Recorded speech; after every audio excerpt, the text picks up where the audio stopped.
자, 우리 지난 영상에서 학생들이 수업 시간에 활용할 수 있는 발표의 유형들은 어떤 것들이 있는지 대략적으로 이제 화면에 있는 것처럼 9가지를 살펴봤는데, 자, 이번 영상에서는 이 각각에 대해서 어떤 주안점들을 중심으로 해서 발표를 하고 어떤 순서에 의해서 이런 과정들이 이루어져야 되는지 한번 확인을 해보도록 하겠습니다.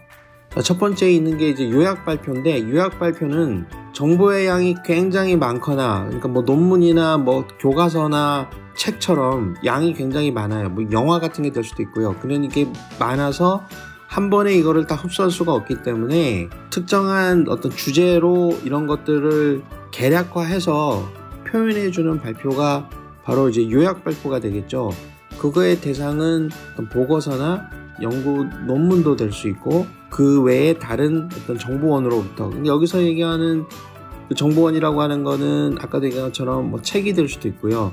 그래서 뭐 영화가 될 수도 있고, 어떤 정보의 양이 좀 이제 많은 거죠. 이런 것들에서 내가 필요로 하고자 하는, 그 필요로 하는 부분만 빼내서 그게 주요 개념이라고 이제 요약할 수 있겠고, 그 다음에 강조해야 되는 부분, 그 다음에 우리가 알지 못했던 새로운 사실, 그 다음에 이런 것들을 할 때는 이거를 이렇게 기술하는 방법이라고 하는 거는 써나가는 방법이죠. 그러니까 뭐 시간의 순서대로 할 건지, 아니면은 결론을 먼저 놓고 그 결론에 해당되는 부분을 해설해 나가는 것들을 증명하는 방식으로 내가 쭉 설명을 해 나갈 건지, 이런 것들이 이제 기술 방법이 될 수 있고, 그 다음에 이거는 괜찮다, 좋다, 뭐 별 5개짜리다, 이거는 다른 사람한테 추천해줄 만하다, 이런 게 이제 평가가 될 수 있는 거고, 시사점이라고 하는 거는 다른 말로는 어떤 교훈이라고도 할 수 있고요. 제안, 여기서부터 내가 얻은 점,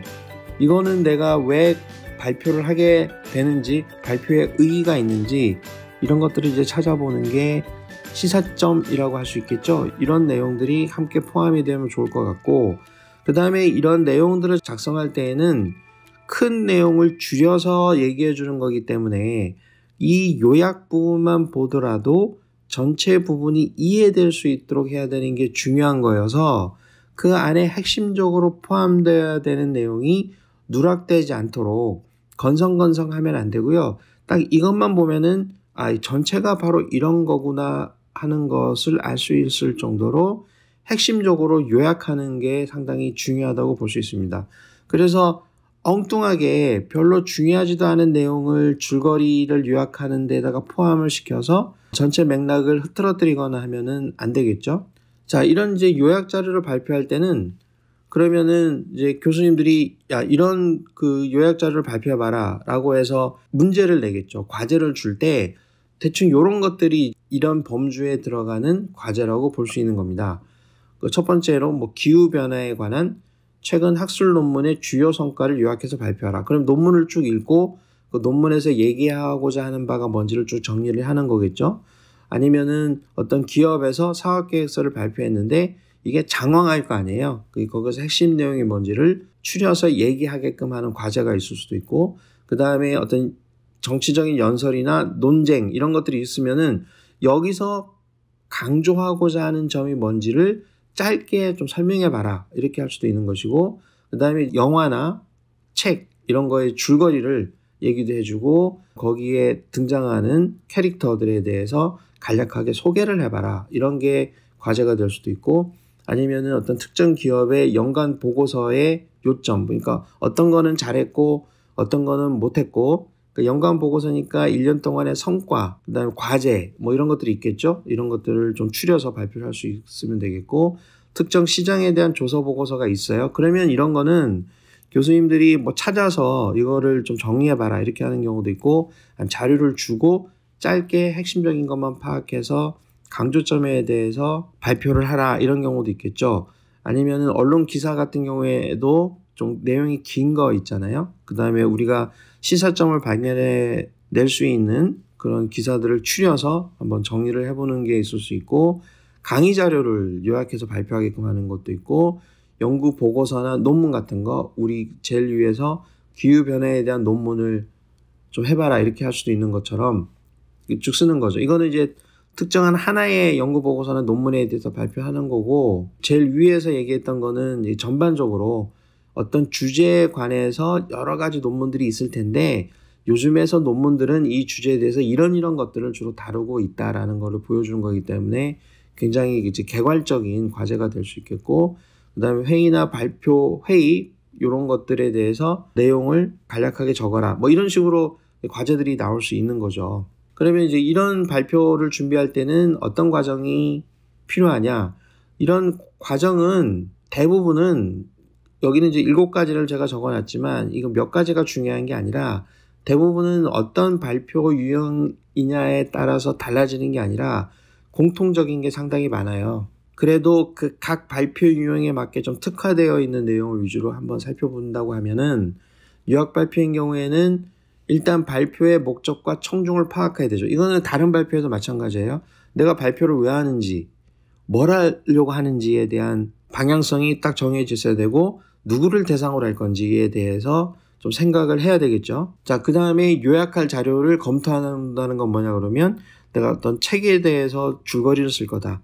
논문을 요약할 거다. 그러면 그거를 철저히 공부를 해야 됩니다. 그러니까 처음부터 끝까지 잘 읽어보고 정리하고 완벽하게 이해를 해서 자기 것으로 만드는 과정을 가져야 되는 것이고, 그 다음에 이제 자료를 쭉 정리를 해야 되겠죠. 필요한 부분들을 추려가지고 개요를 쭉 작성하기 위해서 이런 부분에서는 따와야지, 이런 부분에서 따와야지 하는 것들을 쭉 정리를 해서 이제 개요를 쭉 아웃라인을 작성하는 거죠. 핵심적인 내용들만 목차화해서 쭉 만들어 나는 거고, 그 다음에 발표 자료를 작성하는 거예요.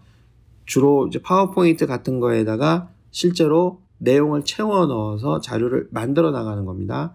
그러면은 그 다음 과정으로는 완성된 자료가 발표장에서 전개가 돼야 되기 때문에 한번 연습을 해봐야 되는 거죠. 제가 이전 영상에서도 이 연습의 중요성에 대해서는 충분히 설명을 했습니다. 그래서 이 부분은 빠뜨리지 말고 연습을 꼭 해봐야 돼요. 이 연습을 해보는 과정에서 오타 같은 게 발견이 될 수도 있고요. 시간이 부족하면 좀 더 내용을 채워 넣는 작업을 할 수도 있고, 시간이 넘쳐나면 또 더 요약을 해야 되겠죠. 이런 과정들을 다 캐치해낼 수 있기 때문에 이 과정이 굉장히 필요합니다. 그리고 발표 당시에 Q&A, 질의응답 시간이 있을지 없을지 모르겠지만, 예를 들면은 교수님께서 자, 이번에 발표할 때는 질의응답 시간을 없애자. 왜냐하면 발표자도 많고 시간이 없기 때문에, 이렇게 공지한 사항이 아니면 엉뚱하게 어디서 어떤 질문이 나올지는 모르는 거거든요. 그래서 사전에 자기가 개인적으로 예상 질문을 추출해 볼 수도 있고, 같이 수업을 듣거나 같이 활동하는 친구들이 있으면 한번 물어보세요. 이런 부분에 대해서는 어떤 질문을 한번 하고 싶냐. 그렇게 해서 그런 내용들을 좀 정리를 한 다음에 당연히 이때는 자동적으로 답변할 수 있는 내용들도 같이 마련을 해야 되겠죠. 네, 그런 과정이 필요할 겁니다. 자, 그 다음에 이제 감상 발표 부분이 있어요. 뭐 독후감 같은 거라고 그랬죠. 여기서는 특정 경험이나 프로젝트에 관해서 개인이나 그룹에, 뭐 팀을 하게 되면 그룹이 될 테니까 이게 느낀 점을 발표하는 겁니다. 그럼 여기에는 내가 지금 감상문을 쓰고 소감을 써야 되는 그 대상물에서 얻을 수 있는 시사점이나 교훈, 그 다음에 내가 얻은 점, 나한테 끼친 영향이 그런 거니까 그런 것들이 포함될 수 있도록 해야 되고요. 그 다음에 단순하게 만약에 책에 대한 독후감이면 책의 내용이 이렇습니다. 그럼 그건 요약이죠. 그런 것만 생각하면 안 되고 이거에 대해서 자기가 뭘 느꼈는지 주관적인 내용도 충분히 반영될 수 있도록 해야 됩니다. 그렇게 안 하면은 감상문이 될 수가 없어요. 그 다음에 발표자가 이건 자기가 느낀 점이기 때문에 이건 뭐 내 생각만 얘기하면 되겠다 이렇게 하는 게 아니라 이런 생각들도 그 대상물의 객관적인 사실에 입각을 해서 얘기를 해야 되는 거예요. 이거는 뭐 자기만 알고 있는 것처럼 내가 느낀 것처럼 주관적이기 때문에 일방향이 된다고 생각하면 안 되고, 내가 어떤 책에 대해서 느낀 점을 막 얘기하는데 너무 개인적인 얘기만 하다 보면 그 내용에 대해서 충분히 더 나보다 더 잘 알고 있는 교수님이나 아니면 학생이 있을 수 있거든요. 그러면 이 경우에는 나중에 내가 공격을 당할 수도 있기 때문에 그 대상물의 내용에 대해서 객관적으로 잘 이해를 한 다음에 자기의 생각을 주관적으로 발표할 수 있는 태도를 가져야 될 겁니다. 그러면은 이런 발표가 필요한 과제는 어떤 것들이 있을 수 있느냐? 그러면은 이제 보통 이런 경우가 있을 수 있겠죠. 수업에 따라서 다르겠지만 개인적 경험을 한번 써봐라. 근데 그런 개인적 경험이 크게 자기의 인생 가치관이나 성장에 영향을 주었던 게 있게 되면 그거에 대해서 한번 적어봐라. 이렇게 할 수도 있고, 그 다음에 나의 생각이나 가치관을 바꾸게 만들었던 사회적 이슈가 어떤 게 있는지, 이것도 뭐 굉장히 무겁고 중요한 주제가 될 수도 있어요. 그 다음에 자기가 내렸던 결정의 내용, 이건 뭐 그냥 책을 보고 영화를 보고 감상문 쓴 거하고는 약간은 고차원적이지만 이런 내용들이 존재할 수 있고, 그 다음에 내가 공부한 내용이 지금 수업 시간에 공부한 게 앞으로 어떤 영향을 주겠느냐, 지금 현재 어떤 영향을 주고 있느냐, 이런 것도 감상 발표가 될 수 있겠죠. 그 다음에 아주 일반적인 거지만 책이나 영화나 예술 작품에 대해서 얘기를 해봐라. 거기서 느낀 점을 얘기해봐라. 이렇게 할 수도 있고, 그 다음에 어떤 이제 행사, 이벤트, 뭐 이런 거에 참석하는 경우에 경험을 했으니까 거기에 대해서 뭔가를 적어봐라. 이렇게 할 수도 있고, 그 다음에 특정 상황에서 윤리적 결정의 딜레마라고 하는 거는 이런 경우가 사실 많이 있죠. 그러니까 나는 판단을 하긴 힘들어요. 이럴 수도 있고 저럴 수도 있는데, 그런 경우가 만약에 있다면 한번 너의 생각을 적어봐라. 이런 것도 있을 수 있거든요. 그러니까 이제 이런 다양한 형태의 과제에서 발표물을 만드는 게 바로 이제 감상 발표가 되는 것이겠죠. 이것도 이제 준비 과정이 있을 텐데, 아까 요약 발표의 준비 과정하고 중복되는 게 좀 있죠.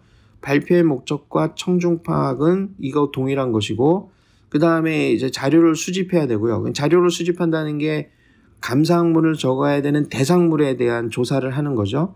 그 다음에 그거하고 자기가 어떤 그거를 통해서 투영할 수 있는지 그거를 잘 정리를 해내야 됩니다. 그리고 거기서 나온 결과물들을 아이디어로서 정리를 해야 되는 것이고, 이게 다 정리가 된 다음에 발표 자료를 만드는 것이죠. 그 다음에 이제 연습을 해야 되고, 항상 하듯이 예상 질문을 추출하고 답변을 준비를 해야 되겠습니다. 자, 그 다음에 의견 제시형 발표가 있는데요. 의견 제시형은 오피니언이죠. 자기의 이제 주관적인 생각을, 논점을 밝히는 거예요. 이거는 정답이 있는 게 아니라고 그랬어요. 특정 주제나 이슈에 관해서 자기 자신이나 아니면 자기 팀의 주관적인 생각을 제시하는 것이고, 요거는 그냥 제 생각을 이렇습니다. 그래서 끝. 이런 상황이 아니라 자기의 생각이 청중들에게 공감이 되고 설득이 될 수 있도록 하는 게 주안점의 하나라고 볼 수 있습니다. 그리고 그냥 자기 일방적인 생각을 아무 근거 없이 떠드는 게 아니라 그런 생각을 하고 그런 의견을 제시하게 된 합리적인 근거, 객관적인 근거, 이런 것도 잘 적어주는 게 좋겠죠. 그게 개량적인 데이터가 될 수도 있고 다른 사람이 한 말, 자료 이런 게 될 수도 있기 때문에 이런 것들도 충분하게 제시를 해줘야 좋은 발표 자료가 될 수 있을 겁니다. 그러면은 이런 의견 제시형 발표를 요구하는 과제는 어떤 것들이 있을 수 있느냐? 이렇게 주제들을 제가 이제 몇 개 적어봤는데, 무상대학 교육의 필요성에 대해서 의견을 한번 얘기해봐라. 뭐 이거는 이제 찬반이 있을 수 있잖아요. 그러면 자기의 의견을 나는 이런 이유 때문에 이런 게 필요하다고 생각한다, 필요 없다고 생각한다, 이런 거를 쓰면 되는 거니까, 뭐 사용자 대 존폐에 관한 의견, 이것도 찬반이 있을 수 있죠. 다른 의견이 있을 수 있잖아요. 유전자 조작 농업에 대한 의견, 이런 것도 정리해봐라, 이렇게 할 수도 있고, 최저임금 제도의 필요성에 대해서 정리를 할 수도 있는 것이고, 또 최근에 이런 이슈들이 많은데 IT 기술 같은 거를 통해서 일반인들을 감시하는 그런 기술들이 있잖아요. 뭐 이런 게 인권하고도 관계가 있을 텐데 이거에 대해서 한번 생각을 얘기해봐라. 이런 게 단순하게 감상이 아니잖아요. 의견이 있는 거예요. 이게 좋다 나쁘다 이런 식으로 갈릴 수 있는 거기 때문에, 가급적이면 자기가 어떤 한편의 주장에 서면 다른 편 주장에 선 사람들보다는 조금 더 설득력 있게 논점을 제시하는 게 중요하다고 볼 수 있습니다. 소셜미디어에 대해서 정부가 규제를 하는 것에 대해서 어떻게 생각하는지, 뭐 기후 문제에 대해서 요거를 해결할 때 재생에너지의 경쟁력이 있느냐 없느냐, 뭐 이런 것들에 대한 얘기들도 한참 얘기들을 많이 하죠.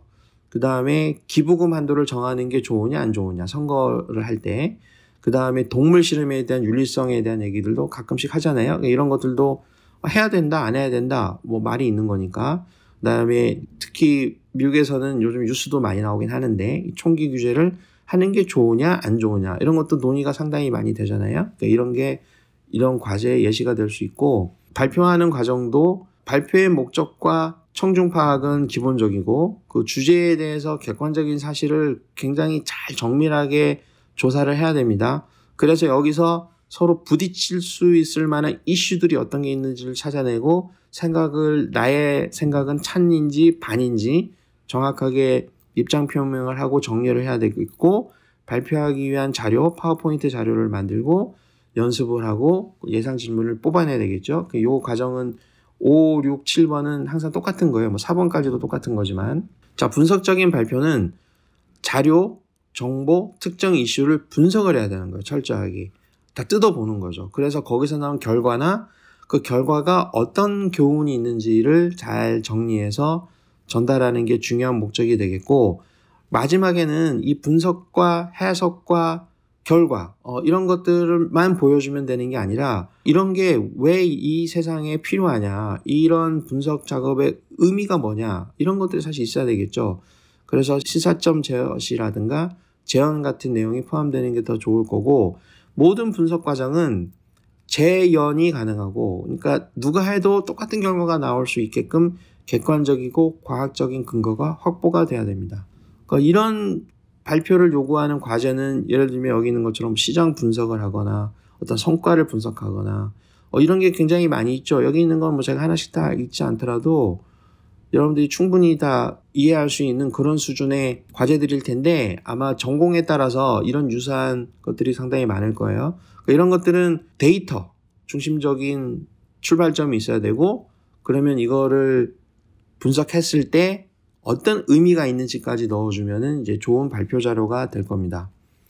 이거를 준비하는 과정에서는 1번은 당연히 공통적인 내용이고, 자료를 잘 수집을 해야 돼요. 가급적이면 옛날 자료 이런 게 안 되고요. 최신성이 있는 자료를 쓰고, 그 다음에 이런 자료가 어디서 구해왔는지 사실은 참고문헌 목록, 출처 이런 것들을 정리를 사실 잘 하는 게 중요합니다.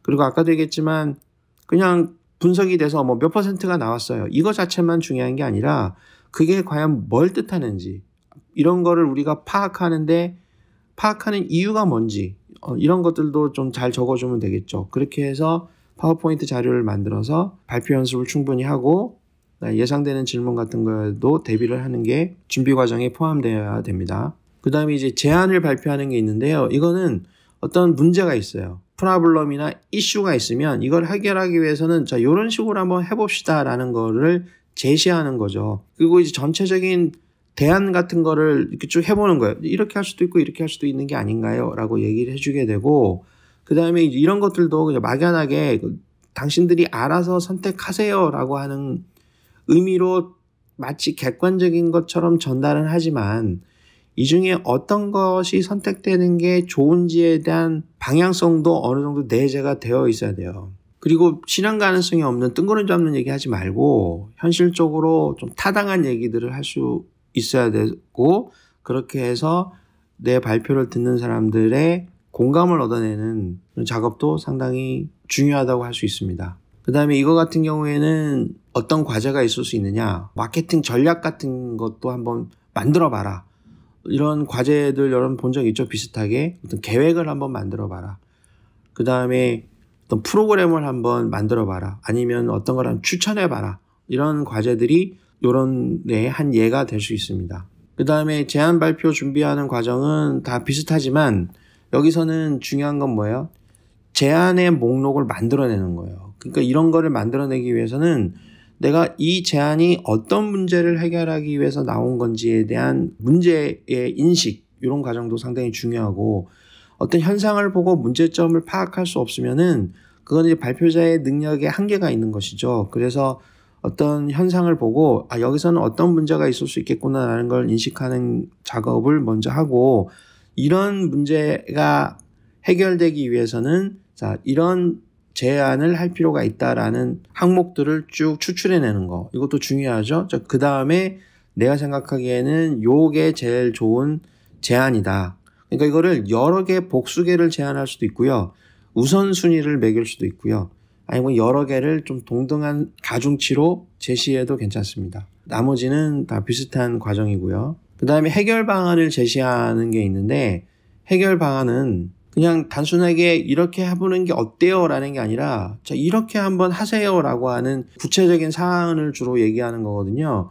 그래서 이거는 전체적인 해결 방식이 종합적이고 합리적이어야 돼요. 그러니까 이거는 뭐 내가 안 해도 다른 사람이 이렇게 할 수도 있어요 라는 수준이 아니라 구체적으로 이런 식으로 할 수 있어요 라고 하는 방향성이 그대로 다 들어가 있어야 됩니다. 그래서 추상적이거나 현실적으로 쓸 수 없는 거는 절대로 나타나면 안 되는 것이죠. 그래서 이런 발표를 채점할 때에도 이게 현실성이 있느냐 없느냐를 보는 경우가 상당히 많거든요. 그리고 이런 해결 방안을 실행할 때 필요한 조건이라든가 아니면 장애 요인이 어떤 건지 그런 게 있다면은 정확하게 제시를 해주는 것도 필요합니다. 근데 잘 들어보게 되면 제안이랑 해결 방안이랑 조금 비슷하죠. 근데 뭐 이거를 그냥 무 자르듯이 완전히 다른 거다 이렇게 얘기할 수는 없지만 좀 대략적으로 이 두 개의 차이점을 한번 설명해 본다면 제안이라고 하는 거는 방향성이라든가 생각을 얘기해 주는 거예요. 이런 식으로 하면 좋지 않겠습니까? 라고 얘기해 주는 거고 해결 방안, 솔루션이라고 우리가 영어로 그렇게 얘기하는데 이거는 실제로 이렇게 해야 됩니다라고 하는 구체적인 활동 계획을 주는 거거든요. 그 다음에 제안은 일종의 아이디어예요. 생각. 방향성이나 이런 게 아이디어에 해당이 되겠죠. 해결 방안은 구체적으로 이거를 이행할 수 있는 계획이 돼야 돼요. 그러니까 요것들이 조금 다른 점이 뭐냐 그러면 제안은 아이디어 수준이면 해결은 집행할 수 있는 방법을 보여주는 거다. 이렇게 생각을 하면 됩니다. 그래서 요거하고 관련된 과제들은 어떤 게 있는지 한번 보게 되면 제시하고도 비슷하지만 이거는 단계가 정확해야 되고 뭔가를 얘기를 쭉 해줘야 돼요. 이것도 뭐 계획을 수립하고 추천하고 하는 것들이 해결 방안에 제시가 되지만 이거는 타당성 있고 실행 가능성이 있는 것들을 제시해 주는 게 요 과제의 목적이다. 이렇게 생각하면 됩니다. 근데 요거 같은 경우에는 해결 방안 제시형 발표 준비인 경우에는 제안 발표 준비하는 과정과 다르지 않습니다. 그 제시되는 내용 자체의 방향성이냐 구체성이냐 그것만 좀 차이가 있을 뿐이지 준비하는 과정은 유사하죠. 똑같죠. 그 다음에 추진 계획이라고 하는 거는 우리가 액션 플랜이잖아요. 이거는 로드맵이 나와야 돼요. 그러니까 구체적으로 딱딱딱딱 이렇게 합시다라고 하는 실행 계획이 상세하게 포함이 되어 있는 겁니다. 그래서 보통 여기도 이제 그런 표현을 썼지만 명확하고 간결한 로드맵을 보여준다. 이렇게 주로 얘기하고 시간 간격이나 순서를 그러니까 프로세스 형태로 보여주는 게 여기에 핵심인 거죠. 그리고 이제 이런 계획을 추진할 때에는 각 단계에서 활동에 필요한 어떤 자원에 대한 얘기라든가 그 다음에 해결해야 되는 문제에 대한 것들도 다 포함이 되고 제시가 되어야 됩니다. 예를 들면은 어떤 과제가 있을 수 있느냐 이런 거는 구체적으로 폐기물을 줄이려면 뭘 해야 되느냐 이런 거는 실행 계획이죠. 그냥 아이디어는 폐기물을 줄입시다 이런 거는 제시가 될 수 있죠. 근데 이거를 구체적으로 하기 위해서는 법률은 어떻게 1개월 차이는 어떻게 하고 2개월 차이는 어떻게 하고 그 다음에 그 실행의 주체 A라는 주체 뭐 지자체의 입장에서는 어떻게 해야 되고 개인 입장에서는 어떻게 해야 되고 사업자 입장에서는 어떻게 해야 되고 이렇게 구체적으로 모든 것들이 다 나와야 되는 것이죠. 그래서 이거는 더욱더 정밀하고 그러니까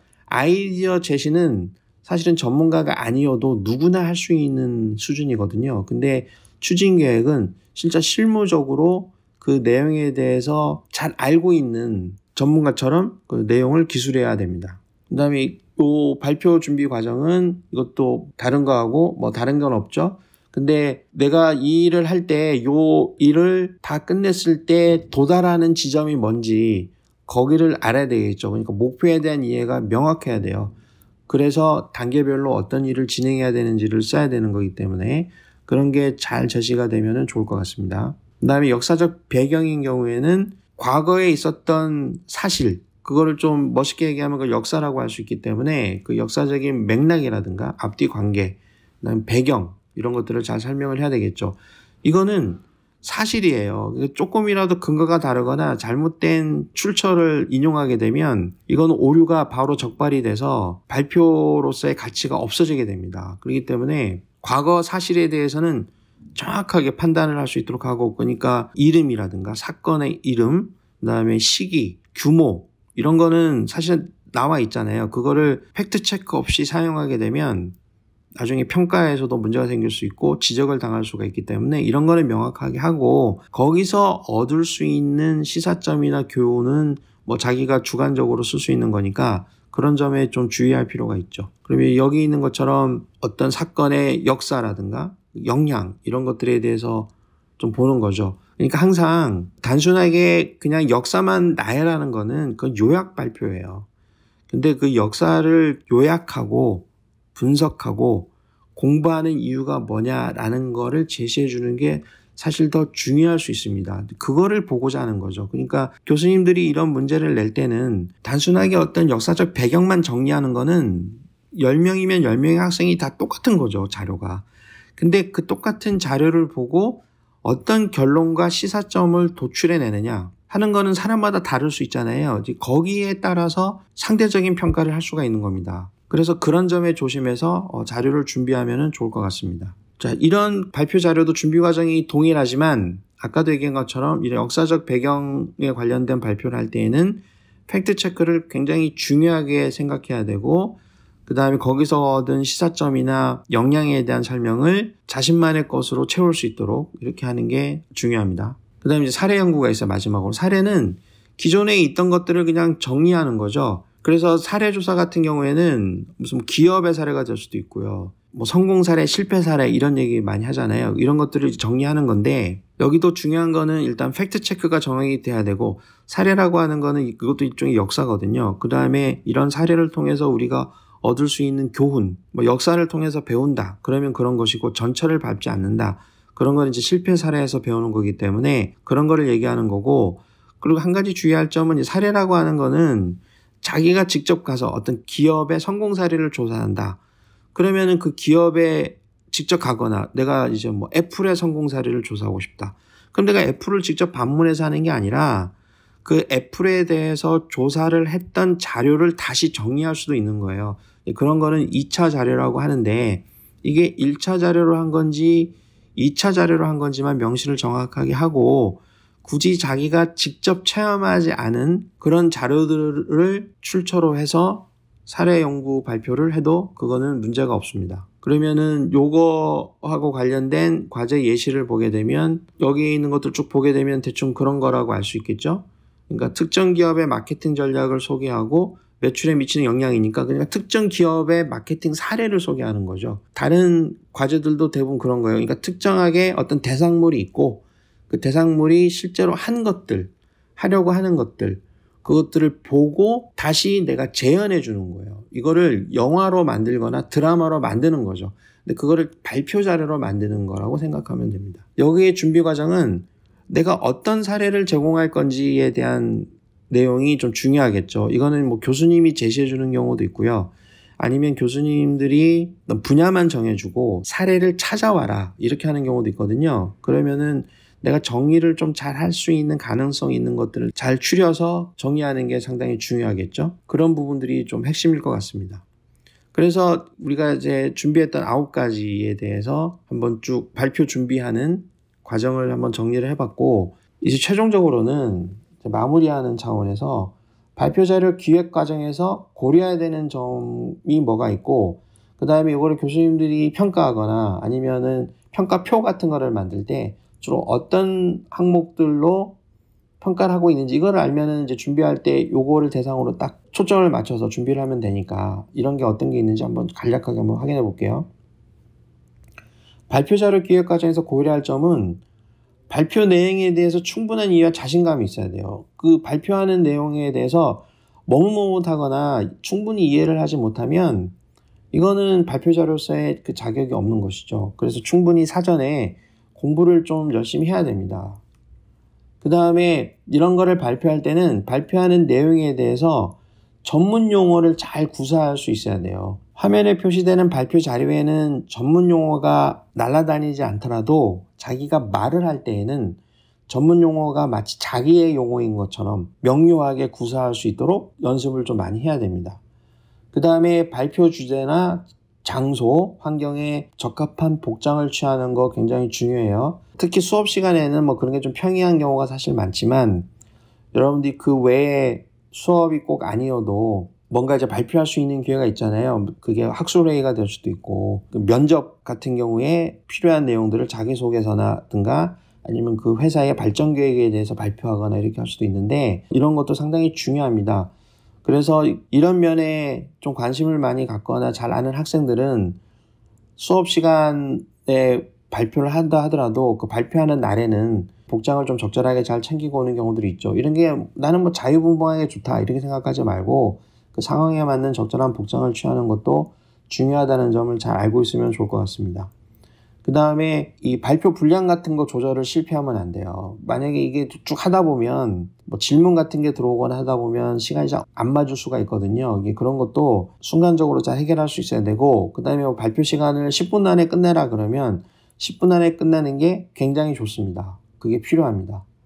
그 다음에 이런 자료를 만들 때 그냥 글자 같은 것만 아이콘도 몇 개, 사진 몇 개로만 끝내려고 그러지 말고 이런 멀티미디어, 또 다르게 얘기하면 이런 시각화 자료들을 잘 활용해서 우리가 이제 이런 강의도 하는 이유가 뭐 인포그래픽스라는 말을 쓰고 있는데 이런 것들을 적절하게 잘 활용하면은 좀 발표 자료의 가치를 좀 더 높일 수가 있겠죠. 그 다음에 발표 자료에 오타라든가 아니면은 거짓말, 잘못된 자료 이런 게 들어가면은 전체적으로 그 발표 자료의 퀄리티가 떨어진다고 밖에 볼 수 없기 때문에 이런 것도 좀 잘 체크해서 오류가 생기지 않도록 하는 것도 좀 중요하겠죠. 그래서 사전에 발표 자료를 만들 때 이런 점들을 다 고려를 해서 반영될 수 있도록 노력할 필요가 있습니다. 그 다음에 아까 얘기한 것처럼 발표를 할 때 교수님이 됐든 아니면 학생들이 됐든 뭐가 평가를 할 거 아니에요. 그래서 평가지 같은 게 있어요. 그러면은 그 평가지에 들어가는 중요한 항목들은 보통 어떤 게 있는지를 몇 가지 살펴보게 되면 그 내용이 지금 과제의 주제하고 맞느냐를 보는 거예요. 나는 A에 대해서 발표하라고 과제를 시켰는데 이 학생은 B에 대해서 발표를 하는 거예요. 그러면 이게 주제하고 내용이 안 맞을 수가 있잖아요. 이런 주제 지향성이라든가 그 다음에 이제 내용의 적합성 이런 게 굉장히 중요할 수 있고요. 그 다음에 체계라고 하는 거는 목차라든가 자료가 정리되어 있는 상태를 얘기합니다. 이런 게 제대로 되어 있는지를 일단 봐야 되는 거고, 그 다음에 전달력이 우수한지 보는 거예요. 그러니까 전문용어 구사력이라든가 뭐 시선 처리라든가 말투라든가 뭐 이런 것들이 또 중요할 수 있겠죠. 그 다음에 이 시각적인 효과, 디자인, 그러니까 발표 자료가 깔끔하게 이쁘게 잘 만들어졌느냐 이런 것도 중요한 거예요. 뭐 글꼴이라든가 색깔이라든가 그다음에 각종 이미지의 비율이라든가 이런 것도 좀 중요하겠죠. 이런 것들도 볼 거고요. 시간 관리 이거 중요하다 그랬죠. 끝날 때 딱 끝내야 돼요. 그 다음에 너무 일찍 끝나도 문제가 있는 거고요. 그러면 이제 내용이 부실한 걸로 오해를 받을 수 있기 때문에 경우에 따라서는 적절하게 뭐 시간을 끌 수도 있어야 되고요. 시간이 지날 것 같으면 또 과감하게 딱 끝낼 수도 있어야 됩니다.